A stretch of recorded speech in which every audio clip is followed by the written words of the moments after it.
I'd like to welcome you to Shaping the Future of the Digital Economy.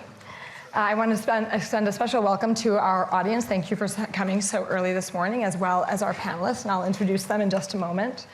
Our discussion this morning will last for around 45 minutes and will center on what the future of the digital economy looks like and where value will be created. If you are sharing on social media, we ask that you share with the hashtag WEF20. So without further ado, I'll go ahead and introduce our panelists.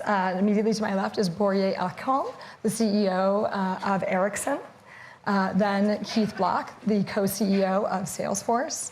Lauren Woodman, the CEO of NetHope. And Dan Schulman, the CEO of PayPal. Welcome to all of you. Thank you.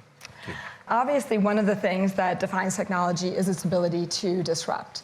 So I thought we should talk a bit about some of the disruptions all of you are seeing in the industry. So I will start with you, Börje. In the last year or two, what are some of the key disruptions that you've seen and felt at Ericsson? What we're starting to see now, and should start with the connectivity layer. Connectivity drives disruption by itself. And what we're starting to see now is actually disruption moving from more of consumer applications. So far, most people associate disruption with what has happened in the consumer space, whether it's finance, whether it's the way you deliver streaming services, for example, or financial services for that matter. But we're now starting to see it move into the industrial space. And that is, I think, super exciting. So for example, we are building our new factory in Texas to manufacture 5G equipment for the US market and the North American market. And we can supply all of the North American demand with only 100 employees in Texas. So this is going to fundamentally change the way enterprises think about the manufacturing structure. We can manufacture much closer to customers, and we can get much higher flexibility closer to customers. So I think actually we're at the brink of a completely new revolution that's going to happen driven by connectivity. Because now we see robots, for example, with battery-powered robots, wirelessly connected, that can do a lot of things. We use them in manufacturing, but you can see them in healthcare. You can see drones in a very different way. So I think we're just at the brink of this whole new opportunity for a lot of entrepreneurs. Building on the observation that industry is being disrupted, obviously Salesforce has been B2B from the beginning and has really been this big disruptor using cloud and now defines the industry standard in cloud. Do you think cloud will continue to be as disruptive moving forward? And if so, how? And what are some of the other disruptors that you see on the horizon? I think that we're in an age, clearly this fourth industrial revolution, this concept was introduced here at the World Economic Forum back in 2016, and it feels like yesterday. But I believe that this is a play that will happen for many, many years. There are so many disruptive technologies, whether it's cloud or social and mobile technology, certainly you're familiar with that, and IoT and artificial intelligence and machine learning and quantum and edge computing. And these are technologies that are being created every single day. I mean, we live in a world of disrupt or be disruptive. Innovation creates innovation. So I think this race has a long way to go in terms of cloud technologies and these other technologies that we're probably not even aware of today, because there are new technologies being created every single day. So I think it's a very, very exciting time. And we find ourselves where, in this age of digital transformation, where people are embracing these technologies, just as you suggested, but that is not just digital transformation onto itself. There's also cultural transformation and organizational transformation and business model transformation, whether it's B2B or B2C. So it's an exciting time in our industry. I think it's an exciting time in every industry. And certainly every CEO has an obligation to become that chief transformation officer. So there's a lot going on. It's a good time. And Dan, it seems that mobile has really revolutionized payments and it's empowered a lot of new businesses and entrepreneurs. Venmo is an interesting and almost prescient acquisition. It came inside of Braintree, I think, back in 2013. When you were doing the Braintree acquisition, did you foresee the success of Venmo? And what do you think they did so well to have achieved the position they have? Yeah. I'm not sure that we saw all the success of Venmo when we first bought it. But I do think Venmo is emblematic of all the changes that are going on in the financial services industry. I think we're going to see more change in the next 5 years than we've seen in the last 30, and we've seen quite a bit recently, Venmo being one example. And I think all of the trends that were just mentioned, you've got ubiquitous computing going on right now. The computing fabric is continually expanding. 5G is opening up because of battery life and computing moving to the edge.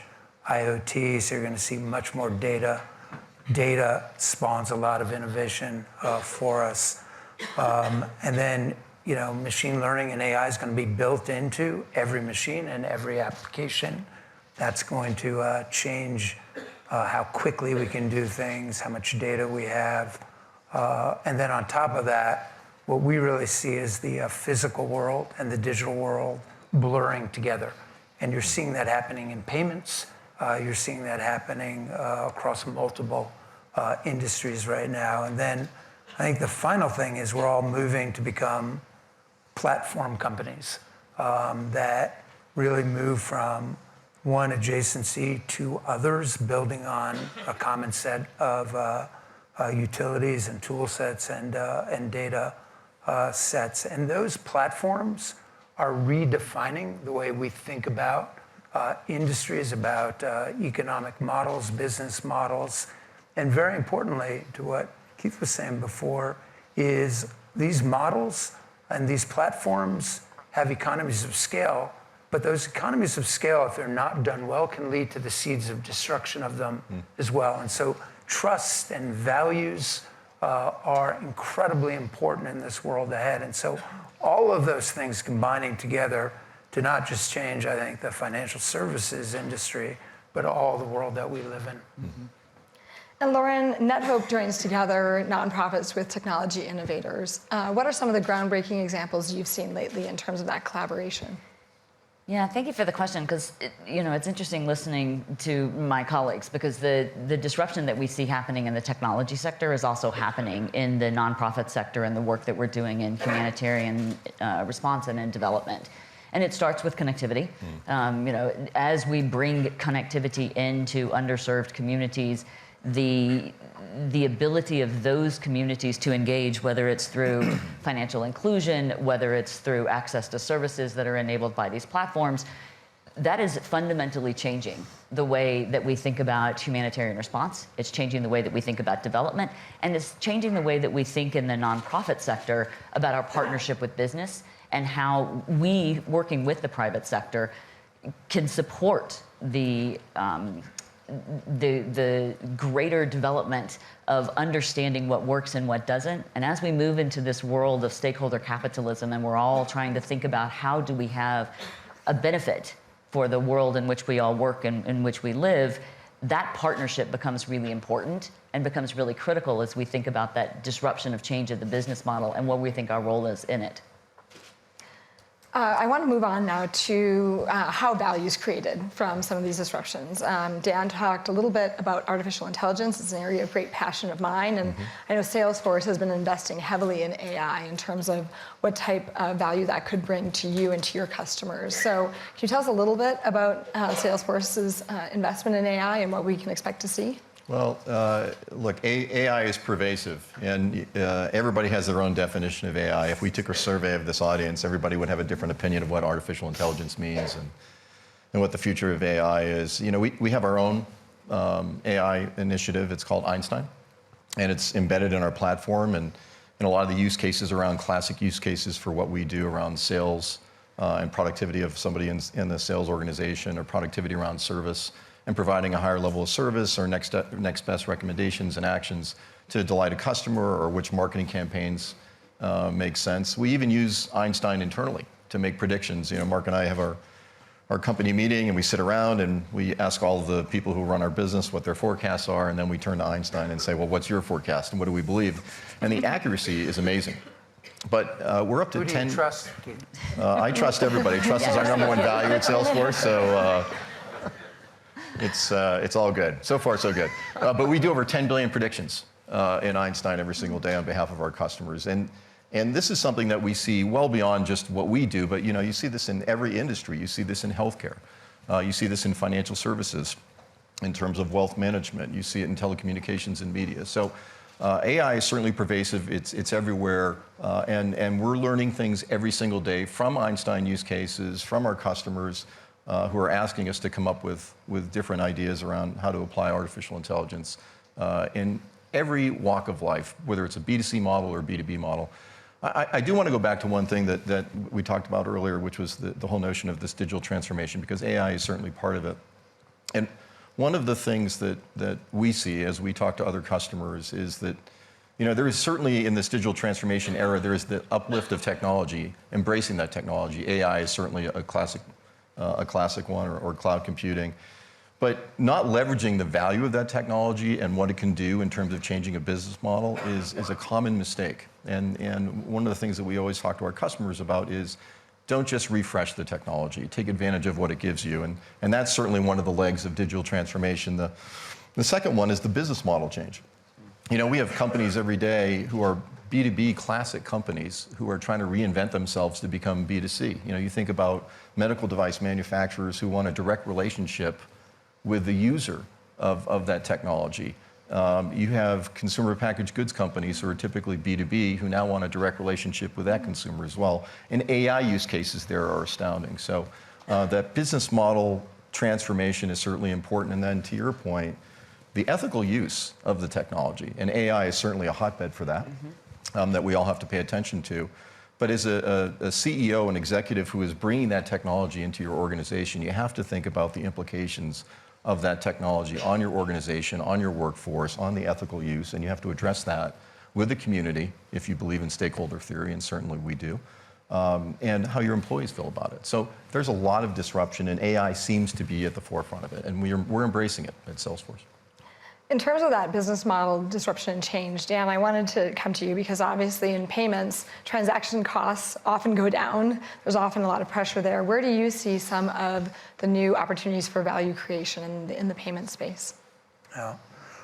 Well, there are a ton that are exploding right now. But I would say, if I take one step back and then I'll give a specific example of places you can create value. I think as we increasingly all move towards being platform companies that are extending internal capabilities externally as well. So then this idea of how do you partner with other platform companies to take the best of your value proposition, combine it with the best of somebody else's value proposition to add value to customer segments that neither of us could do alone. That's a very complicated, very difficult thing to do because most companies have a business model in which either they want their branded products to be preeminent or they want to own the customer completely. And I think we're actually going into a world where collaboration and people understanding where they really are creating value and where somebody else is creating value can come together and do things that we never could do before. For me, one of the ways that in financial services we're creating value is that it's probably not known that we're the third largest lender of working capital to small businesses in the United States. And we do that in a way where we never look at a FICO score. We look at our own proprietary data. 70% of the billions upon billions of dollars that we give to small businesses and working capital loans are to the 10% of counties where 10 or more banks have closed branches. Typically, those are banking deserts. They're lower medium income neighborhoods because banks need X amount of deposits for a branch to be profitable. And what we're able to do by using data and information is not only cut the time that it would take for somebody to apply for a loan from days to seconds, but we're able to provide that lending where nobody else will provide that lending. And where we do, which by the way is typically more to minority-owned businesses, women-owned businesses, their average sales go up by 22% versus a control group that goes up 1% to 2%.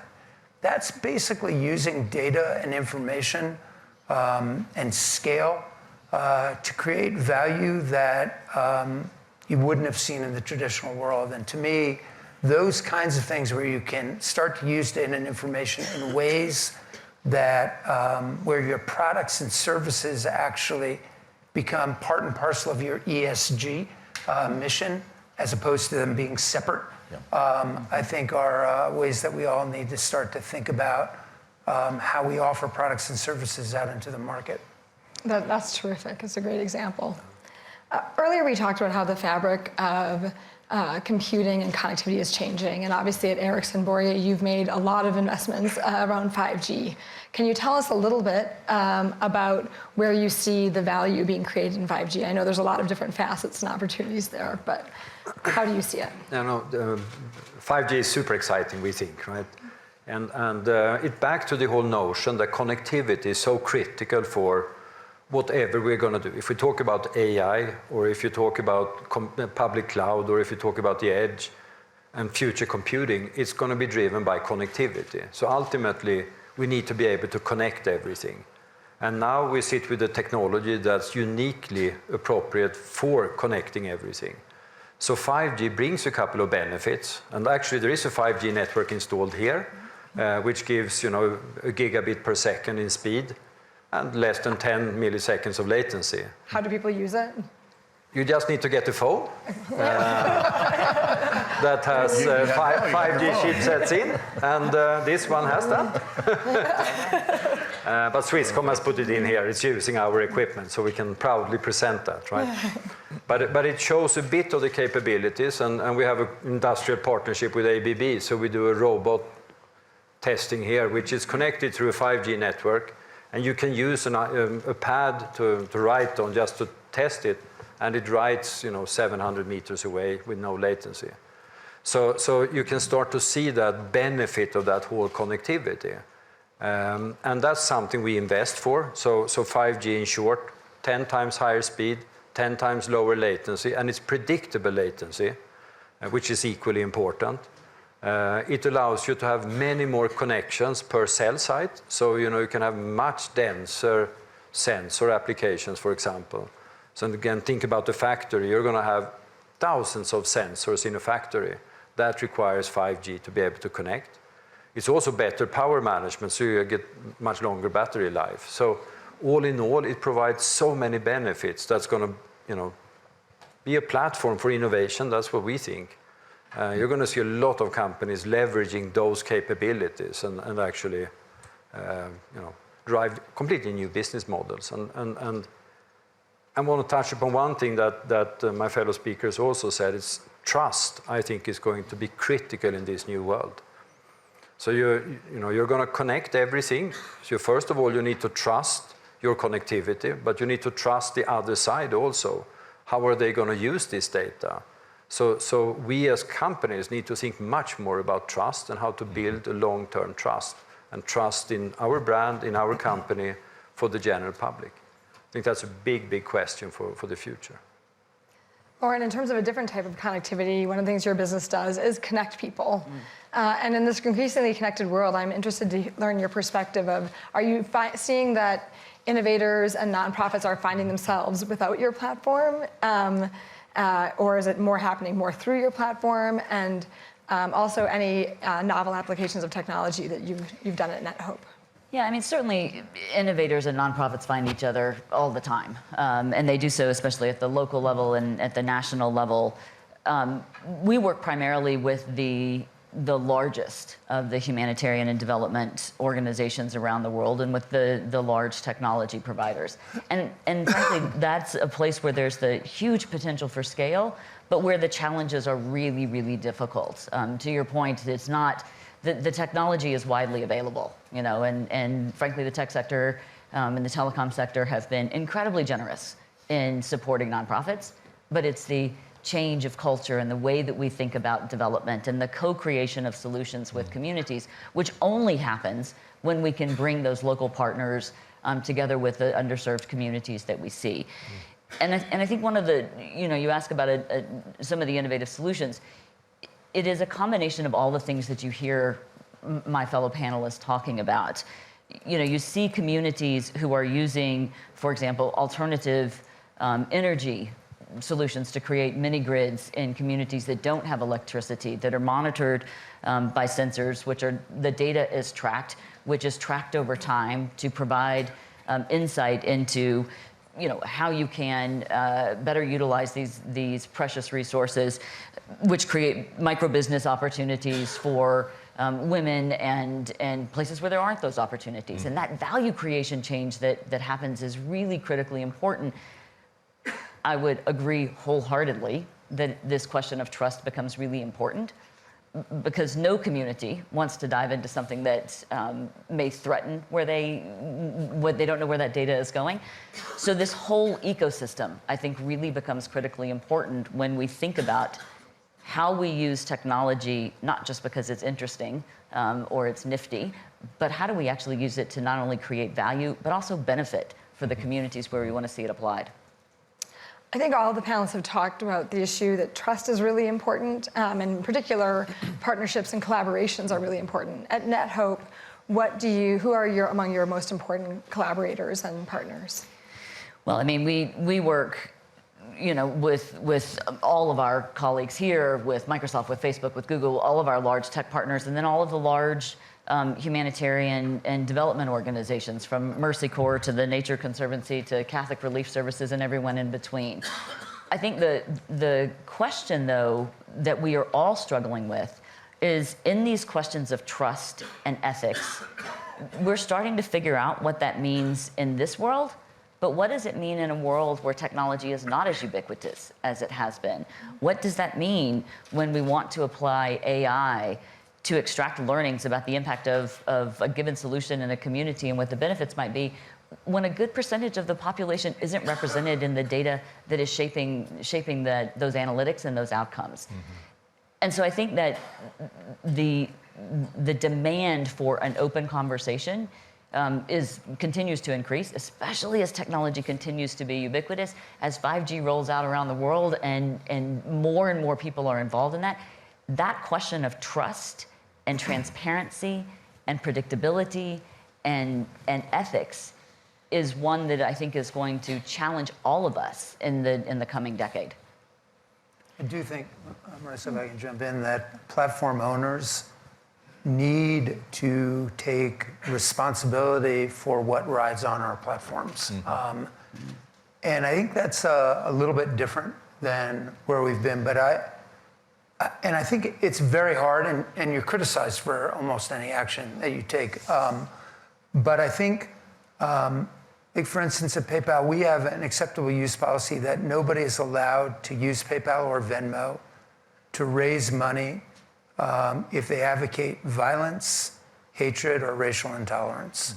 So violence is pretty easy, because you can tell when somebody is going to threaten some bodily harm. We take down those groups. But hatred is much more difficult, because the line between hatred and free speech is a difficult one to monitor. They don't teach that to you in school. We know you can't yell fire in a crowded theater, but that's pretty much where the end of it is. And we basically have taken down sites, KKK sites, Nazi sites. You would think those are pretty straightforward, but you'd be surprised at the amount of death threats we get when we do that kind of thing. There are other sites that we look at very carefully. And I think, although it's difficult, we can't abdicate the responsibility of monitoring what goes through and what goes on top of our platforms. And we can be criticized for that one way or another, and we usually are. But I don't think we can abdicate our responsibility. And that's part of this trust that you need to have. You need to have a set of values that you live by and you apply consistently on your platform. Yeah, I completely agree with that. Look, at Salesforce, we're a values-based company. Trust is our #1 value. If you don't have trust, you have nothing. Whether it's your personal life, whether it's your professional life, it's community. You have to be, organizations, public sector, private sectors, they have to evolve to values-based organizations and embrace this notion, attributed to Klaus Schwab, of stakeholder theory, the modern organization, the modern corporation. Because with technology, it's so powerful. that we don't even realize or comprehend today what tomorrow's technology will be, or even how to embrace today's technology. That's why I go back to the notion of digital transformation. It's not just a tech refresh. It's not just a business model change. It's understanding the implications of what that technology means culturally, on the community, in the community, with your employees. These are difficult topics because we're in uncharted waters, but we have to embrace them, and we can't run away from them. We have to have that dialogue. We have to think about stakeholder theory and putting it into action. And the Business Roundtable, I'm a member of the Business Roundtable, I was super excited to sign that letter talking about the modern corporation and endorsing stakeholder theory, because these are, as leaders, these are the things that all of us have to consider. It's just a different world, and we have to have a beginner's mind as we think about the implications of technology. Salesforce has always been a terrific collaborator with the community in the Bay Area and globally, and you've invested a ton in education. Yes. So one of the things that comes up when you think about value pools and partnerships is education. Can you talk a little bit about the work that you've done and why? Yeah, we're a 20-year-old company, founded by Mark and Parker Harris, and from day one, we thought about giving back to the community and the importance of education, and coming up with our 1-1-1 model, where 1% of our employees' time, so we pay for 7 days a year for people to give back to the community of their choice. Powering nonprofits and NGOs, we power with our technology. We give it away to over 40,000. We also have every executive who sponsors a public school. Because we value the importance of education. We give away hundreds of millions of dollars to make sure that we drive education. So we have a learning platform called Trailhead, which is open to everybody, and we support organizations, if you're familiar with them, that help those that follow a non-traditional path, organizations like Pep Up Tech or Year Up, who are dealing with people who don't have access to technology. They don't have the same opportunity that we have. Just last week, I was with 30 members of Year Up, and their stories are absolutely amazing. I mean, they follow the non-traditional path. They're not going to college. They've dropped out of school. They've lost a parent. They have to work. They've come to the United States. They don't speak English. I mean, it's incredible. And we're proud to support and serve those organizations because of what they're doing in the community, and they're giving people the opportunity. And that's what technology should be. Technology should be the great equalizer around education, and this is something that we're very, very passionate about. On a more personal note, my wife and I funded a technology for a Center for Technology and Society, which is really about the intersection of the public and private sector at Carnegie Mellon University. And the university brought together the city of Pittsburgh and Uber to provide access to an underserved section of Pittsburgh. Now, every city has an underserved section of town. There are no jobs, there is very poor education, the services are not where they needed to be. But there was an experiment to provide an Uber voucher so that you could bring people to other parts of town where there were jobs. And over time, you could see the difference in the community. The participation in education went up, the crime rate went down, the healthcare went up, and the economy went up. And this is, again, just applying public sector partnership, leveraging technology, driving education, and what a difference it could make. So circling back to the importance of the corporation and stakeholder theory and the modern corporation and the investments we can all make as leaders in the community by leveraging technology, focusing on education, supporting not-for-profits, helping organizations like Year Up. I mean, we really can make a difference. And this is the world that we live in. And shame on us if we're not taking advantage and doing our part in participating and encouraging that sort of activity. Bourye, I want to come back to 5G. So 5G obviously needs adoption in order to become an everyday reality that's really experienced by people day to day. Who are some of the critical partners in that value chain? Of course, we depend on the what we often boringly called the operators, right? They are actually the ones running the networks that provides the services. And I think here we suffer globally actually from a couple of really big obstacles to roll out fast. So for example, we don't have aligned spectrum. The frequencies are actually the lifeblood of the industry. If you look here in Europe, it's about half of the European countries have allocated 5G spectrum. The US, I would say, lags a bit behind on allocating 5G spectrum. So we need to get that, otherwise it's not going to be any 5G. The other part is simple permitting, just to get the permits to roll out the network, which we think is trivial, right? Because we take this for granted. But in most countries, it takes 2 years. So how will we see a fast adoption of a new technology when there are so many structural barriers? And I think here we need to overcome those, because it's back, and I do believe that connectivity is critical for the economy, not only for the Western world, but also for the underserved. So we did a study together with the Imperial College in London, where you increase mobile broadband penetration by 10%, the economy grows about 1% faster. So there is an enormous value in doing this, and there is also a big mistake of not doing it. So I think if we can do something or ask for something, it's to get the political system to embrace what new technology can bring and help bring it faster. Before I transition to the audience for questions, I wanted to spend a little bit of time talking about stakeholder capitalism.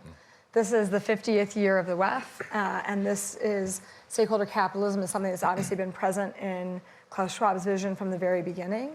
I want to talk about how stakeholder capitalism relates to technology. Is it something that's being adopted and broadly embraced the way that it should be? And also what some people see in terms of industry trends. So maybe Lauren or Dan, if you want to jump in on what you see here. Sure. Do I think it's being embraced?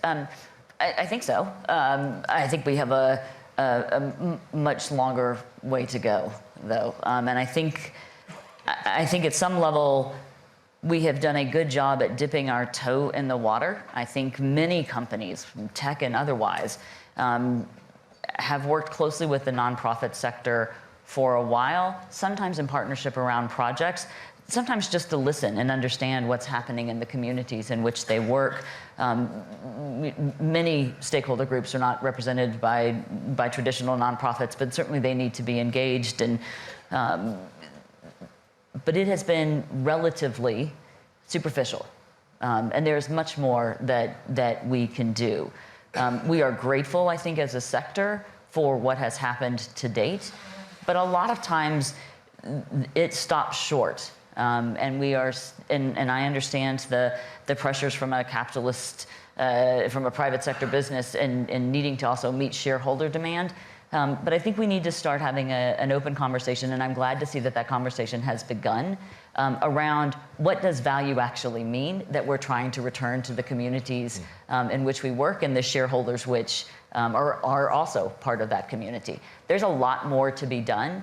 Those partnerships need to be deeper, they need to be longer, they need to be more robust, they need to be more two-way. But we've started down that path, and I hope we don't lose our way as we continue to push this narrative in the coming years. I think it's ridiculous that the idea of profit and purpose work against each other. I actually think they work together. And this whole Milton Friedman that was not based on math. That was more of like a great soundbite, and it worked for a long time. But the truth of the matter is that if you don't look at a multi-stakeholder world, you are sub-optimizing what you can be as a company. Like, from my perspective, and not everybody agrees with this, and people can debate, but we each have multiple constituencies we serve. Whether they be our employees, our customers, for us, regulators, shareholders. To me, the number one constituency that we have to serve is our employees.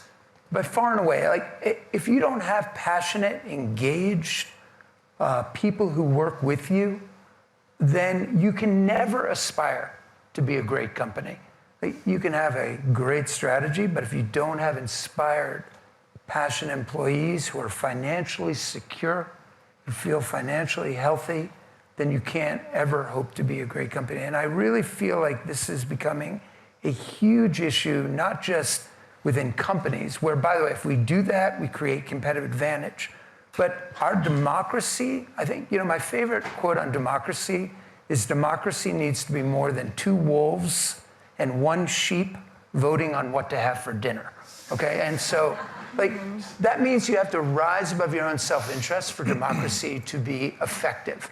But how can people rise above their own self-interest when this is the first generation ever where this generation growing up now does not think they'll be better off than their parents? And so that idea of hope, that idea, and you start to turn against the system. And if we, as business leaders, aren't doing things like Keith is doing and others are doing to make sure that our employees feel financially secure, that they have financial health, that they are passionate about what they're doing, then we are sub-optimizing for the medium and long term. And that's what I think we ought to be building as companies. And so I think we have an ethical and moral obligation to think much more broadly than this idea of shareholder maximization. We will maximize for shareholders if we look at a multi-stakeholder framework. So I think Keith and Bori, you both want to jump in here. I couldn't have said it better myself. I often say this internally, where often the discussion comes back to, yeah, but the shareholders. You know, let's focus on the other things that really matters. And whether you call it stakeholder capitalism, which I think is, I actually don't like the term, because for me, the multi-stakeholder have always been the case. If you run a company, you cannot prioritize the shareholders, because if you do, you're going to make short-term decisions. And short-term decisions never build a strong company. We're 140 years. We've never focused on only the shareholder. You really need to think about the employees. Having great employees is the only way to have a great company. I'm convinced of that. And if you say that you have great employees, they will also do the right thing for the customer. So you kind of get that at the same time. Then you need to think about your society. You have a role in society to play. That's certainly part, and we as companies, we need to have that as part of our purpose as well. We need to help our society develop, whether it's education like you do, whether it's other parts, but we need to play a role in the society. So calling it stakeholder capitalism, I think it's just sound values of running a company. And don't put a label on it. I think that's actually a bit the wrong way to think. You know, this is all about playing the long game, and it's really about thinking strategically in modern times. And the world has changed, whether people like it or not. We have to face that reality. And to me, this is a question of leadership. And the leadership can come from many places. It can take many forms. It could be our employees. It could be the community. It could be our partners that we do business with. It could be executives in this audience. But you know, to a certain extent, there's a calling out, there's a leadership crisis, just like people say there's a trust crisis, and there's a void that needs to be filled. I think sometimes people will say, well, the government needs to fill that void. And well, you know, the world is very complicated. To expect the government to fill the void onto themselves, I don't think that's realistic. Nor do I think it's realistic to expect the private sector to do it exclusively. There really has to be a handshake agreement between the public sector and the private sector to take on some of the challenges that we're facing here. And I think we have to be very realistic about it. At the end of the day, it's not just about the shareholder results anymore. It is about your employees. It is about the community and the importance of taking care of that, because it's demanded, it's expected, it's the right thing to do. And we see more leaders coming out now. And you know, again, something I said earlier, you know, Klaus Schwab had the vision, you know, decades ago to talk about stakeholder theory, and many companies who are values-based came forward. Salesforce was one of them. But now you have Larry Fink and his letter, which is powerful. You know, people respect Larry. They see him as a leader. He has a broad impact on the world and the community. Brian Moynihan recently came out and really challenged all of us to think differently about the modern corporation. All of us have to do that. And resisting that is just a mistake on so many levels. So call it what you will, like the label, don't like the label. This is who we are. This is a leadership opportunity. It's a leadership moment for everybody. And we have to take that on, for sure. Okay, and with that, I'm going to go ahead and open to the questions of the audience. We have some microphones. I see 2 hands here. I think we have time for maybe 2 questions. So if you could please, we'll bring the microphones here. If you could stand and identify yourself and try and keep your questions succinct, please. Hi, Alex Wallace from Verizon Media. As technology moves so fast, we're still struggling with how to regulate and come up with a common platform for ethics around 4G. And I'm curious how you guys are, I think WEF has a role here, but what is the global governing body going to be on technology and ethics and setting up what trust looks like globally? Well, I'll try and address that.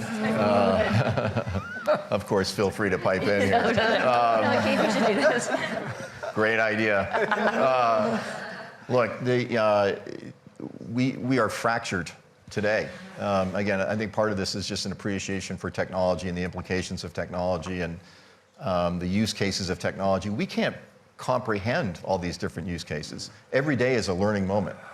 And you have to applaud, for example, the European Union for coming up with GDPR, and hopefully there'll be a GDPR 2.0. In my personal opinion, there's no question there has to be some sort of regulation. I think citizens deserve it, consumers deserve it, corporations deserve it, governing bodies deserve it. In the United States, it would be terrific if we had a national data privacy law. Instead, we have data privacy by zip code, which is not a good outcome. So I think the World Economic Forum can certainly play a role in inspiring and bringing people together and organizations together to collaborate around global data privacy and ethical use. I think step 1 is to have the debate and raise the level of awareness whenever those issues are brought forth. But this is no small task, and we'll be talking about this for decades because technology will change, geopolitical circumstances will change, macroeconomics will play into it. But I think it starts with having this sort of platform to talk about these things. I do think regulators and the private sector need to work together on this. But sometimes there are unintended consequences as well. I think at this point, if you look at a typical, terms of acceptance, and people are reading this on a mobile phone right now, and they're like 45 pages long because they're trying to talk about every single edge case and every single regulatory thing, and nobody reads them, and they just check, I agree. And that does nobody any good in terms of protecting privacy, even though it's well-meaning. There almost needs to be kind of like, what are the 3 things you're agreeing to on a mobile phone? And then you check, like, we won't sell your data or whatever it may be. So I think there needs to be a coming together to be sure that we are thinking about what the future looks like. Right. Regulators will play a very important role here.